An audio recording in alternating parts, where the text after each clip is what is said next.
अस्सलामुअलैकुम नाज़रीन, दांतों को बैक्टीरिया यानी कीड़े से बचाने के लिए, क्योंकि जब बैक्टीरिया दांतों में पलने लगते हैं तो दांतों में बड़े बड़े होल बन जाते हैं, मसूड़े फूलने लगते हैं, मसूड़ों से खून आने लगता है और फिर अचानक दांत में शदीद किस्म का दर्द शुरू हो जाता है। और आपने नोट किया होगा, दांत का दर्द या तो लेट नाइट शुरू होगा या फिर आपकी लोकेशन ऐसी होगी जहां से आप फौरन डॉक्टर के पास नहीं जा सकते। मेरी ऑब्जर्वेशन तो यही है। आपके साथ क्या होता है कमेंट्स में अपनी राय लाजमी शेयर करें। तो इसलिए बेहतर है जब भी आप अपने दांतों में रूटीन से हटकर कुछ महसूस करें तो ये रेमेडी बनाकर स्टार्ट कर लें। आपके बेशबहा कीमती दांत जाया होने से बच जाएंगे और दांतों की सड़न, कैविटी, पैरिया, मसूड़ों की सूजन, इन तमाम इमराज के लिए ये नुस्खा बेहद मुफीद है। तो इस रेमेडी के लिए हमें ज़रूरत होगी लौंग के पाउडर की। एक हफ्ते के लिए आधा चम्मच लौंग का पाउडर एक प्याली में डाल लें। इसके बाद हमें ज़रूरत होगी आंवले के पाउडर की, तो आधा चम्मच आंवले का पाउडर भी लौंग में शामिल कर लें। तीसरी चीज़ जो मैं ऐड करूंगा वो है दारचीनी का पाउडर।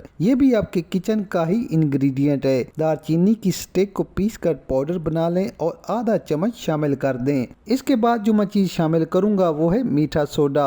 इसको खाने वाला सोडा भी कहते हैं। ये दांतों को चमकाने और गंदगी साफ करने का काम करता है, तो आधा चम्मच मीठा सोडा भी शामिल कर लें। अच्छी तरह मिक्स करने के बाद जो अगली चीज़ है वो दांतों के लिए बेहद ज़रूरी है और वो है हल्दी। नाज़रीन, दांतों के सड़ने, पैरिया और मसूड़ों की सूजन के लिए हल्दी बेहद मुफीद है।